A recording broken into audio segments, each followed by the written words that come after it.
Hey darlings, welcome to another podcast episode that's all about getting stuff done, which is a really common topic that we're probably going to revisit over and over again. But this episode is specifically about how to unblock yourself when you feel that resistance, like a wall is in front of you and you just can't do it. That's such a frustrating feeling. And trust me, we've all been there. This past week, my friend and I were both experiencing this and we had a bit of a coaching session with each other. So I have some things to share with you. You'll notice if you're on YouTube, I am holding my microphone again. I did say I was going to move it and set myself up on a proper desk, but I didn't do it. I didn't put it on my to-do list in my bullet journal. And when I came up to get this done, I needed to use my brain space for this. So I got to put that on my list. I'll have to rearrange a whole bunch of stuff. But for now, holding it should totally be fine. Okay. So I know you probably just want to know how to get the thing done. You want to know how to unblock yourself. But let's first talk about why it's really important to do. Because aside from on the physical material level, that obviously you want to get stuff done. You don't want to have a backlog of stuff piling up. You don't want the consequences of it not happening. You do want the positive consequences of having done the thing. You want the relief of having done it, all those things. There's also a longer term impact of not following through. And in ADHD, it's so common. And part of it, it's called learned helplessness, but also part of it is a low level of self-trust and not having integrity with yourself, which may just sound like words for now, but I'm going to get into this and the reasons why it's so important. I do have notes today, so I will be looking down a little bit, but I got notes because it's important. And I thought I should cover all bases today, not just be in flow. So I might be a little bit more choppy than my usual, just flowing with what's on my mind stuff, at least for this first part. So, okay, when we don't follow through, when we set up expectations for ourselves and we don't do them, we learn that we don't do stuff. This can be learnt through childhood as well. It's very common for ADHDers, and it results in this low self-trust, which means that we feel like when there's something we want to do, even then, we might not be able to do it. We might not be able to find the motivation to do that thing. And this could be a small thing, like you want to exercise and hydrate and look after yourself, quote unquote small things, or a big thing, like you want to start a business and help people and you have a huge vision, but how could you possibly get there if you can't even remember to wash your dishes in the morning or keep on top of the clothes or remember appointments or whatever these little everyday things are. And that is so sad. It's so sad, the stress that you feel, the inner turmoil that comes with that feeling of wanting something but not believing and not trusting in yourself to take the steps to get there. Especially ADHDers are so smart and creative and have brilliant ideas and amazing visions, and we can feel this potential inside, like there's something brewing, like we're just on the precipice. And sometimes you might get hyper focused and a big burst of motivation to do it.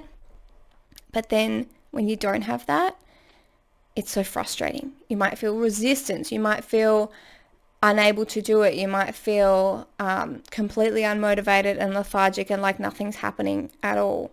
And those are horrible feelings. And I'm so passionate about this because, like I said, we have such amazing things to give, and the things that we create change the world.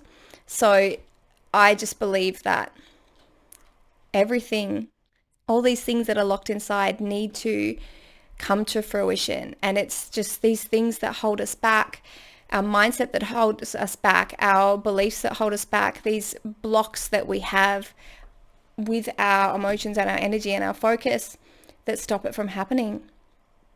And it's like big rocks blocking off a river, and we just need to take those rocks out in order to allow it to flow.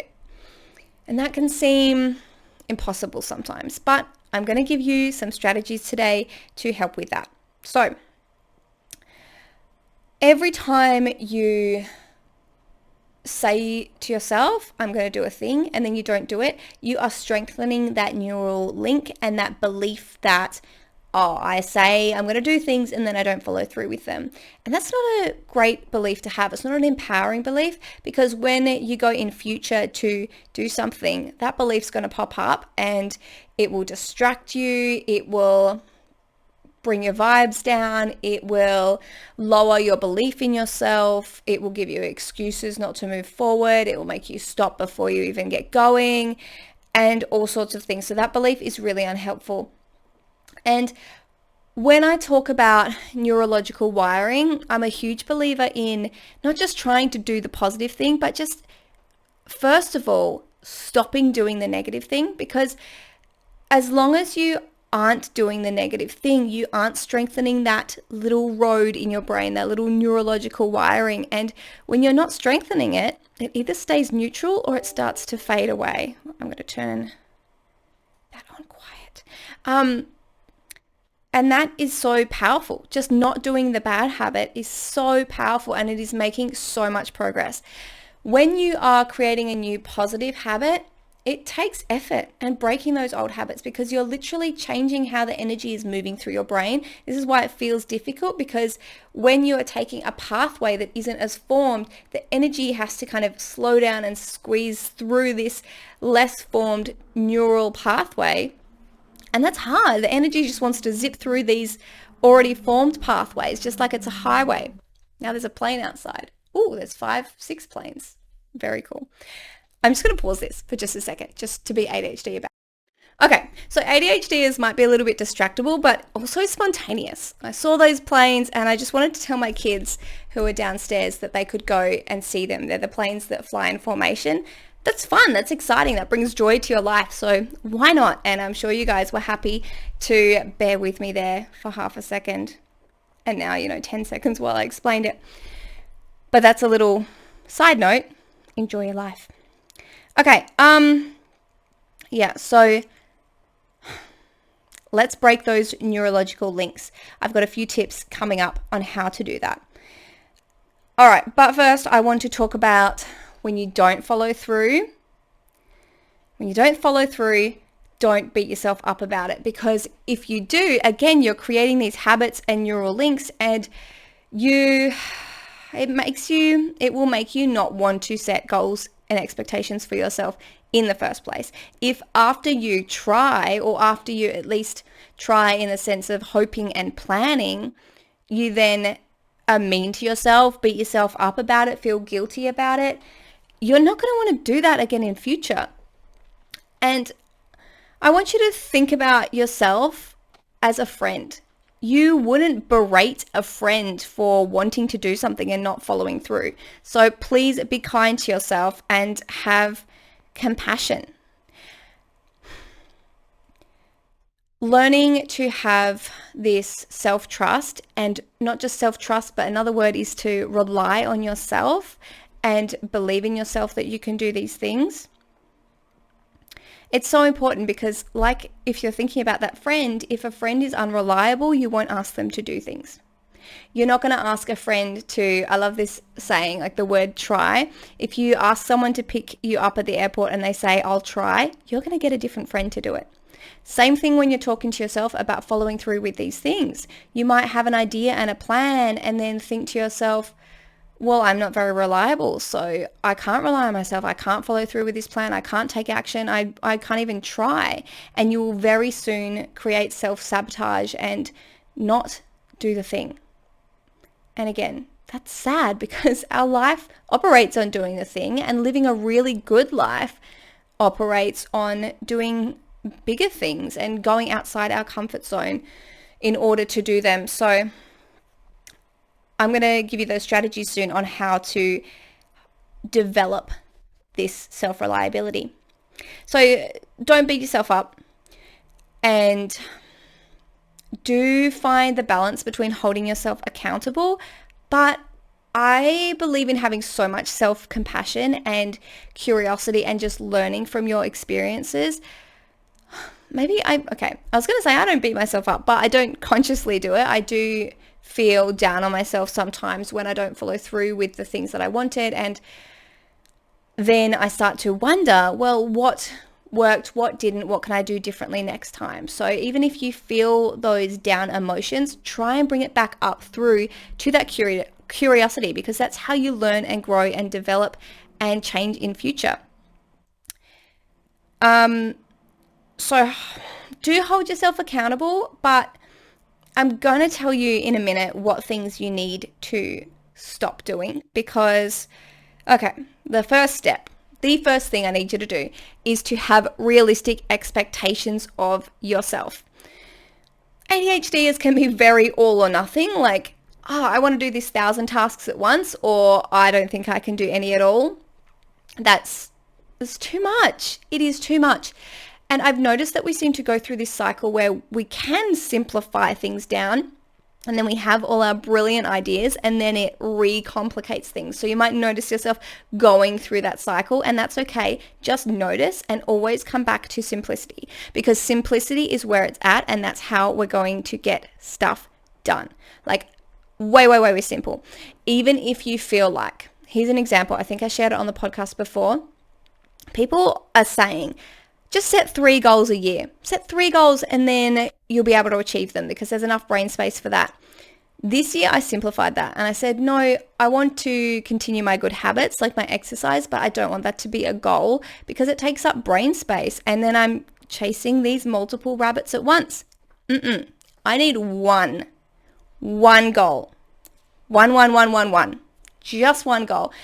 And I had to make it so simple that it seemed kind of stupid, like really doable. By the way, it's to release my podcast every week, and I have definitely overcomplicated it because I have so many more goals I want to do. And I'm going through this stage at the moment where I'm trying to figure out how to go about that.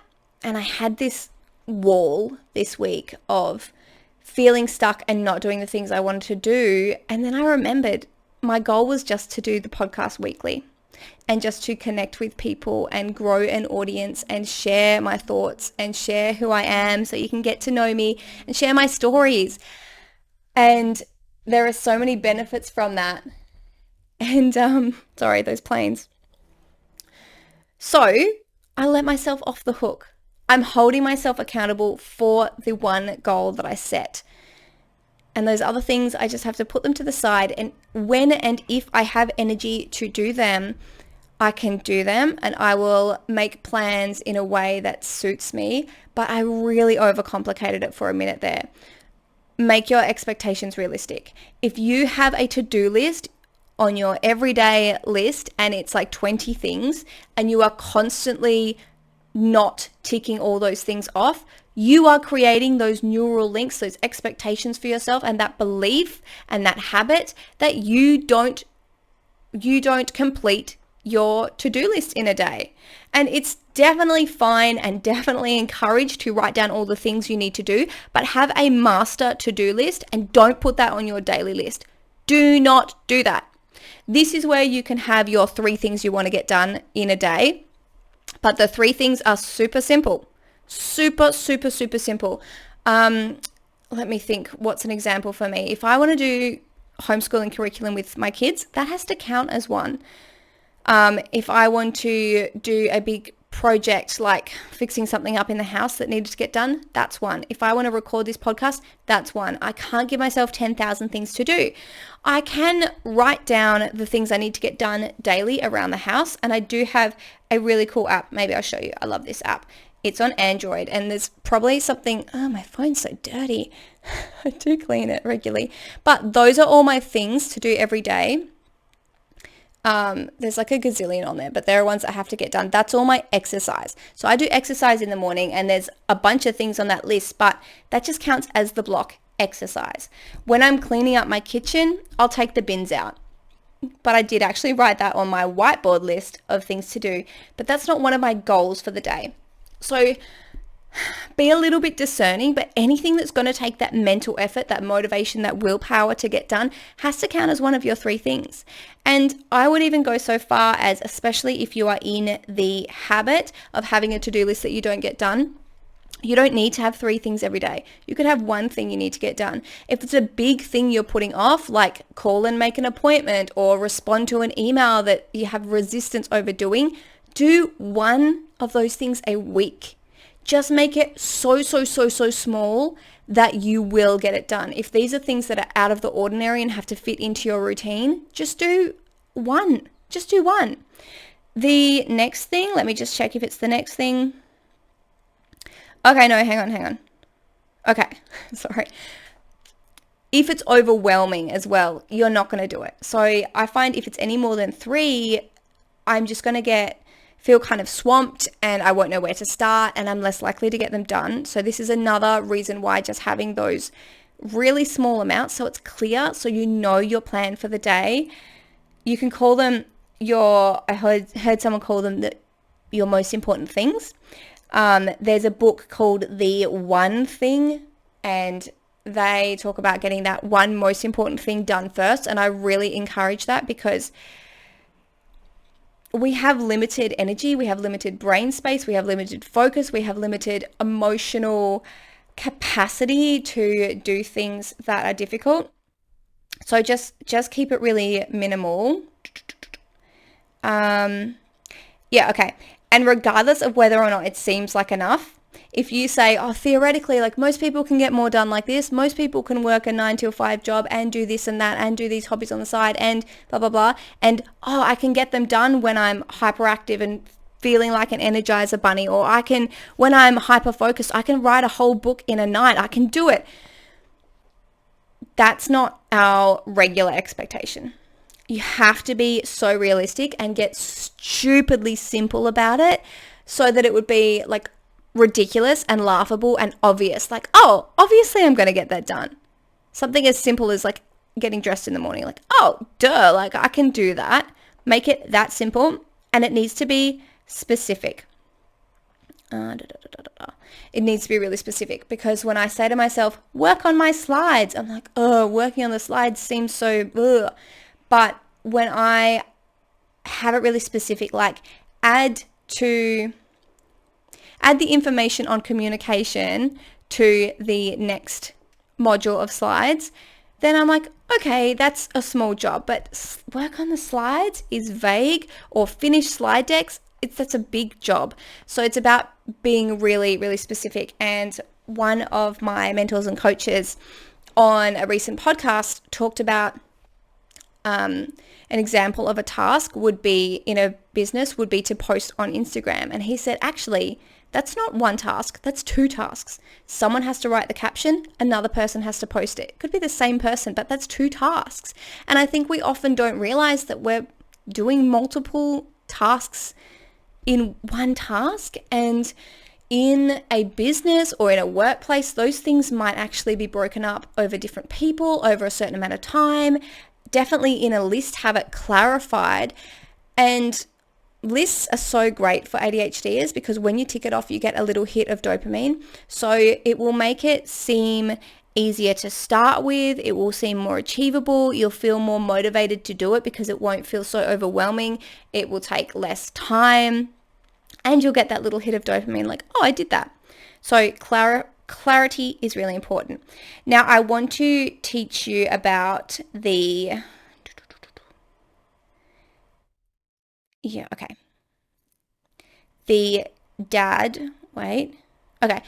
delete, automate, delegate. Look at your giant list, or look at your list of things for today if you've written like 10 things down, and think about what's the most important thing. It needs to be important and urgent. And if you don't specify, if you don't look at your list and think about this, the urgent things will get done, but not necessarily the important things. So what are those things that are most important to you? And the ones that need to be done most urgently, do those. There's a great little grid on it. I'm sure you can find it if you Google it, and it will show urgent and important goes first. And then urgent, not important, don't even do it. Urgent and not urgent, but important. We still want to get around to those sometime. And then there's not important, not urgent. Obviously don't do them at all. So you can start to delete things off your list that don't need to get done at all, or you can leave them for later. Things that you don't have to do yourself, you can delegate to other people, or you can automate. So I really need to automate my grocery delivery. It's fantastic that that's delegated, that I don't have to go to the shop and get the things. I can just click the buttons, but it would be even better if I automated it and they just showed up on my doorstep every week. Because I'm sure we're probably eating the same foods, but I'm using this brain space every week and the time ticking the same sort of things every week when I could just automate it. So delete, automate, delegate, and that will make your list smaller. Do the important and urgent things first and make sure you get around to the important, not urgent things. You can do that by creating false urgency. So saying, I need to get this done today because I want it done. I want the dopamine of it getting done and I want it done so I can go to the next step, so I can make progress. We want to feel like we're making progress, like we are moving towards the things we want in life, like we are becoming the person we want to be, like we are unlocking our potential. So just because it's not urgent doesn't mean don't do it. Put it on your daily list or your weekly list and move towards it. Okay. Then I also wanted to say, when you don't do it, if you don't get around to doing the thing, just get curious about why. I love the bullet journal because there's the migrate symbol. So if I don't get it done today, I'll do it tomorrow. I'll find the next most appropriate time, and I'm not going to beat myself up that I didn't do it. I'm going to ask why. I'm going to ask what supports and systems I didn't have in place. For me, having my kids, that can often take a lot of my energy. So if I didn't do the thing earlier in the day, sometimes it's not going to get done. If I planned to do it, okay. Last week I planned to, we had a really busy week and then we went camping, and then I thought, the day I come home is free. I'll spend a whole day filming. And I really didn't feel like it. And was it that day? I don't know. It was on a week that we had so much, a really lot on. And I just couldn't do anything. And then I was beating myself up all day, like trying to muster the energy. And in the end, I sat down and watched a movie with my kids because that's what the energy was calling for. And I really needed that rest. And so I learned from that. I didn't beat myself. Well, after all the beating myself up for hours that day and trying to work out how I could turn it around, then I got curious and thought, hang on, this is obviously was not the right day to do this. So in future, I will plan better. I know that I can't always do these later in the day because things could go awry. My kids are both ADHD. They both have such strong emotions. And if I've been dealing with strong emotions, I don't have the energy to do this. So today was really great because it's like 3:30 in the afternoon and I'm able to do this, which is fantastic because I didn't have too much pressure on myself today. There hasn't been any other to-dos on my list. We had a really relaxing morning. It was a rainy day. So what did we do? That's when you know it's been relaxed, is you don't know what you've done. It was just really chilled, and we went to the library. The kids came home and we had a rest and read. That's a new thing I've added onto my daily to-do but don't have to do list. My daily suggestions is to rest every day at 1 or 2 o'clock to reset my nervous system. And then we had lunch, and then I did some art and listened to a podcast and did some reading and really nourished myself so that I could come up and do this. And it's worked. So you can learn from your experiences, and it's good to be curious. You wouldn't learn these things from yourself if you didn't have the negative experiences. Contrast creates clarity. So if you were just by chance doing the right things that worked for you, then you happen to stop doing them, you wouldn't know why it wasn't working anymore. So I think it's really good to learn through these experiences so you have that self-awareness and that power to recreate it when you need to. I think that's really fantastic. So learn from it. Okay, going back to when you don't get it done, well, I'm still talking about that right now, aren't I? A really good quote is, the brewing is worse than the stewing. Sometimes just getting it done, I'm getting into strategies now, but sometimes just getting it done will feel good. Getting it done first thing in the morning on the day that you have to do it This is a strategy I used when I was studying for exams. I studied in the morning, and then the afternoons I went to the beach. I went kayaking. I went over to my friend's house, and she would be procrastinating, but maybe it helps her, I don't know. But I would wait for her to be done, and then we'd go to the beach with the rest of the day. And then you get the rest of the day off. It can feel amazing to get things done earlier than they need to be done rather than leaving them to the last minute. So if you're a procrastinator, I really encourage you to try that. So that's kind of a strategy. Oh, it's really important, I need to say as well, that the human brain wants instant gratification. And so we might not feel like doing a thing in the moment, but it's good to build this habit of relying on yourself and following through and doing the thing, even if it's like, oh, I don't want to do the thing. If it's your one thing for the day, it's like, okay, well, I get to have the rest of the day off. Or you can find a different thing that's going to reward you afterwards. My friend used this last week. Okay, 2 strategies in one here. First thing, give yourself dopamine straight after you did the thing. It's really important that you get a hit of dopamine, because dopamine trains your brain into...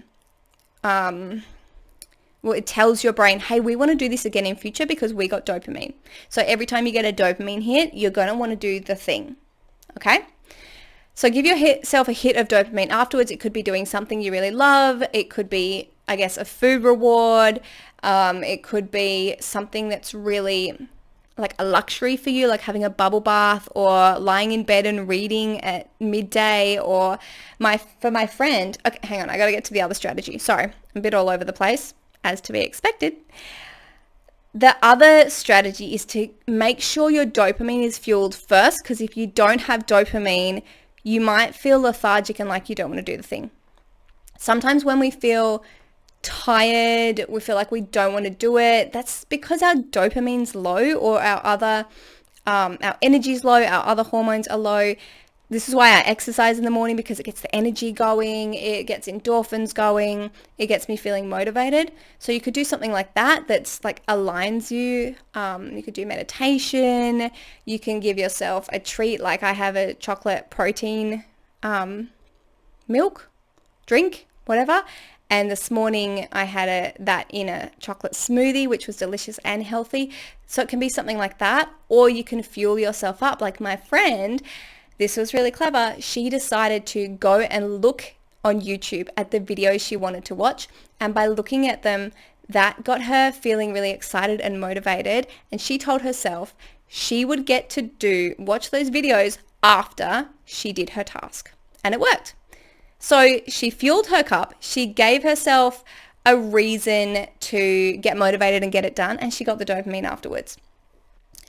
So I think that's really fantastic. And that was her genius idea, but also maybe came from, I told her a video that I saw where a lady was sitting down to do her task, and she's ADHD. She got distracted daydreaming about her dream holiday or a dream home or something like that.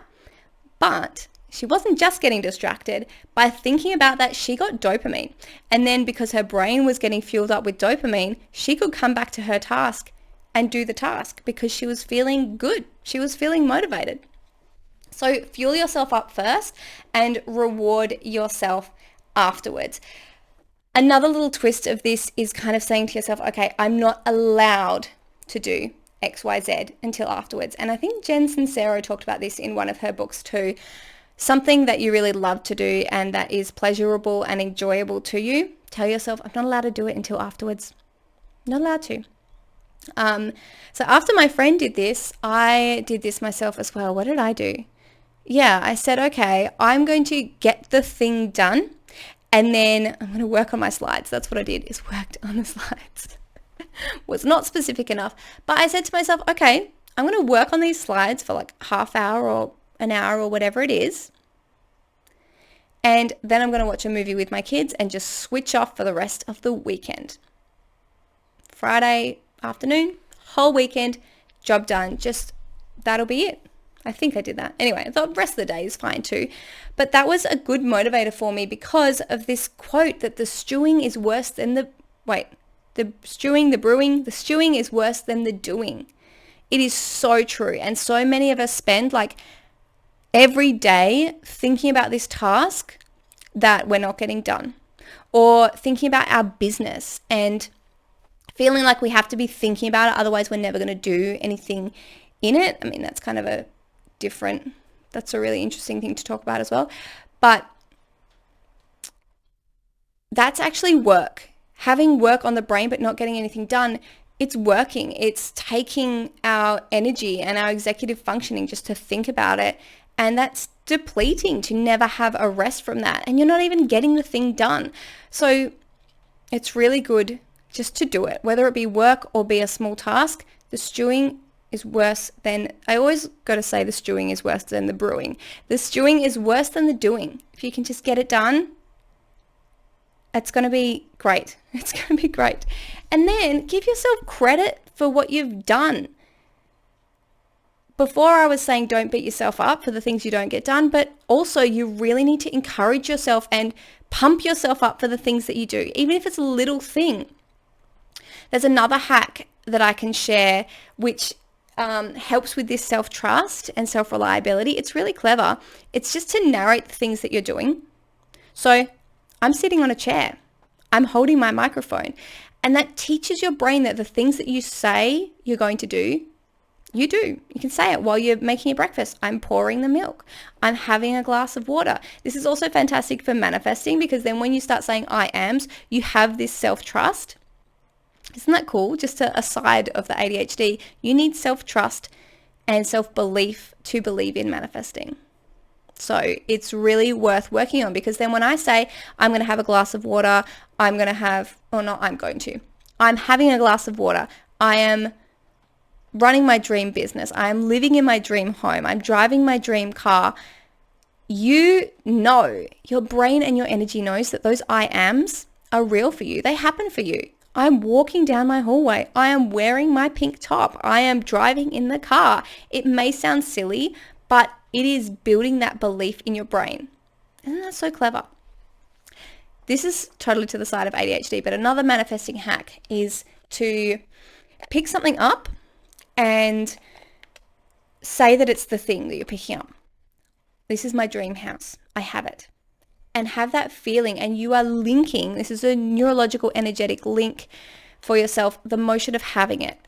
I may be holding my makeup, but I am getting the feeling of picking up and having it. I'm just telling myself, this is my dream house. It may sound weird, but try it. Just pick something up over and over again. Oh, I have $1,000.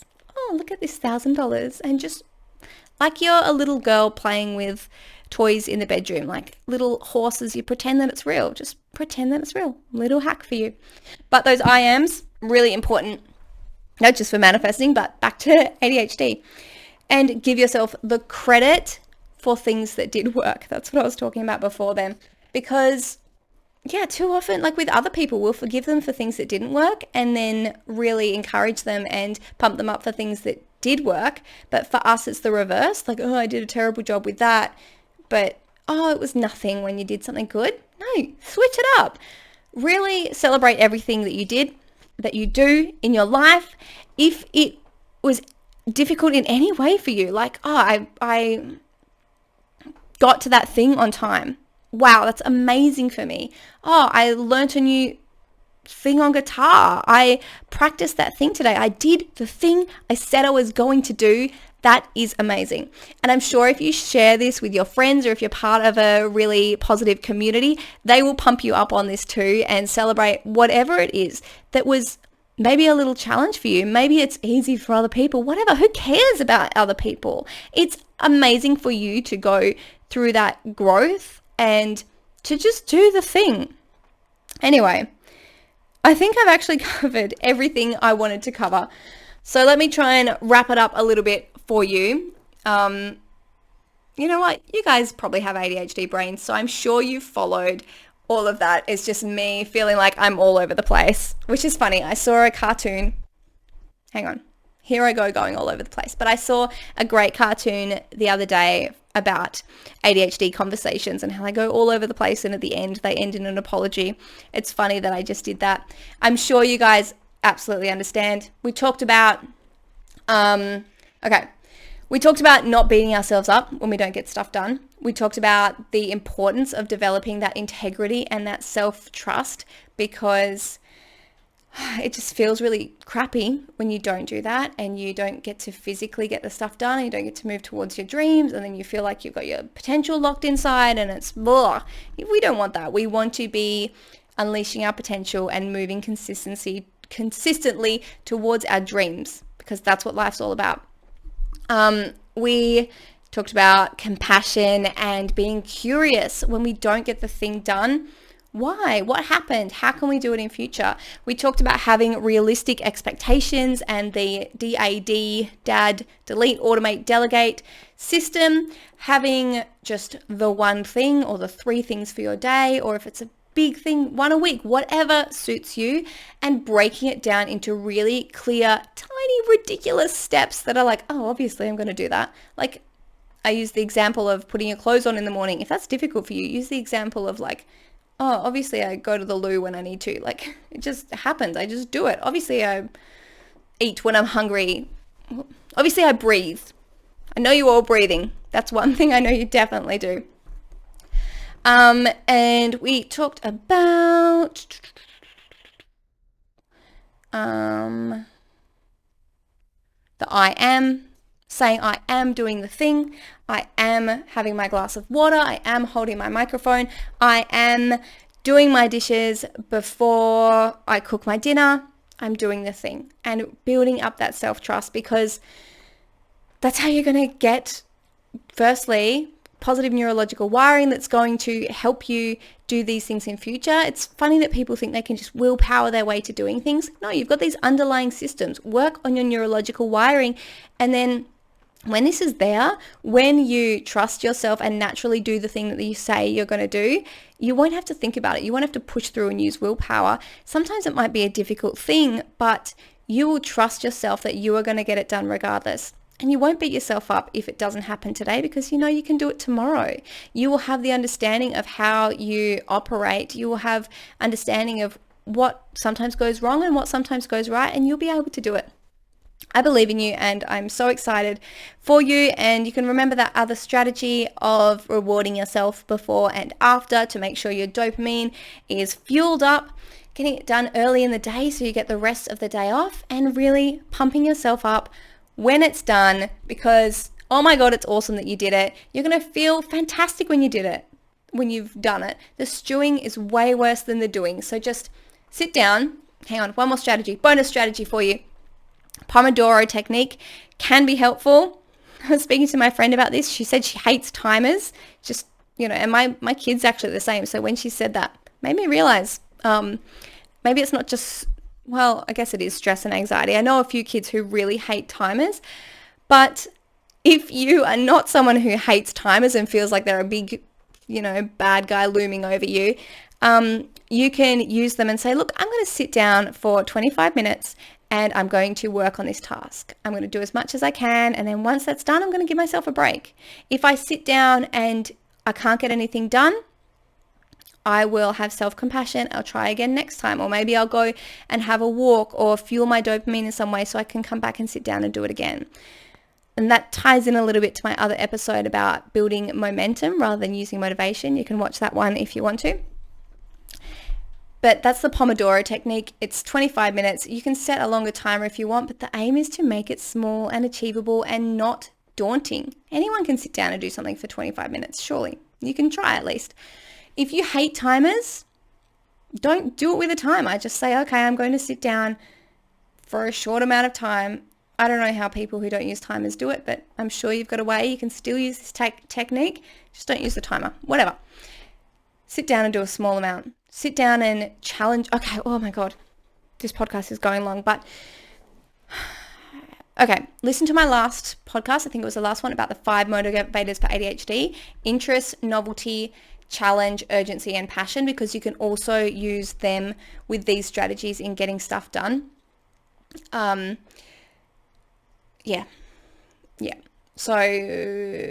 For example, like with my kids, I might let them hold their guinea pig or have music that they like.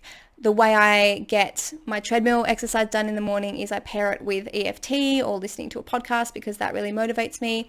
You could challenge and say, okay, I'm going to see if I can get this done in half an hour so I can then go and have lunch with my friends. And that would be, I don't know, interest, novelty. Or you could sit down and do it in a different place or whatever it may be. Those things can help too. So I wish you luck. You can get through this wall, this resistance. Make it so tiny that it's easy. If it feels too big, logically, you got to make it smaller, even if it seems like a smaller thing than the rest of the population, than neurotypical people, than whatever. Even if you think theoretically you can do more, if it hasn't been happening, obviously there's a reason you can't do it at the amount it is. Shrink it down. My friend had to write up something and she was like, this is too much. It's overwhelming. I don't know. I can't even do anything. And I was like, okay, but could you maybe rearrange one thing? Could you change literally one sentence? And she was like, oh, one sentence. Like, why would I just sit down and do one sentence? Of course I could do that. And I was like, good. You go do that one sentence. If you feel like you can't get started on the whole thing, I want you to go and literally change one sentence or one word. Make it so simple. I want you to go out now. This is your life, but I'm going to give you a little bit of tough motivation here. I'm just a video. I can't actually make you do it. But please, go out now. I was going to say if you have the time, but there's pretty much always the time. Go and do one teeny tiny, the tiniest little first step. Make it a clear first step, even if it's just change a sentence or open the document. Do you know how many times I've got work done because I said, okay, I'll just go and open up the document. I'll just go and open up Canva. I'll just go and open up my website. I'll just go and, look how my background looks. And then I will start going, okay, well, maybe I'll just rearrange some stuff. Oh, maybe I'll just write this thing in. Oh, maybe I'll just do this on my website. I did that once. I felt unmotivated and the momentum built. I went to do one thing on my website. I went to prep my podcast. I went to prep it. Just do all the systems and stuff. And then it told me I needed to upload something to link like Google and Apple Podcasts and stuff. So I uploaded something and then I ended up uploading every single one of my 55 meditations and I finished all the videos. I think I did the next session. I finished the last few videos, but I literally spent 5 hours on that first day when I felt unmotivated because that momentum built and I got so many dopamine hits every time I set up a new part. I'm not saying dive into hyperfocus and do it for 5 hours, but I'm saying sometimes we feel like we're blocked, but really it's this mental energetic block. And if you get started, you're releasing the block. And who knows how much you can get done when you move that block. I'm not saying go out and get a whole lot done, but remove that block and take the first step. And then you'll be able to take the next step and the next step. And then you won't have a million tasks to do. Then your dream business won't be so far away because you will be moving forward. So that's what this episode's all been about. Unblocking that resistance and moving forward to get the stuff done. I hope it's been helpful. And I'll see you in the next episode. Bye.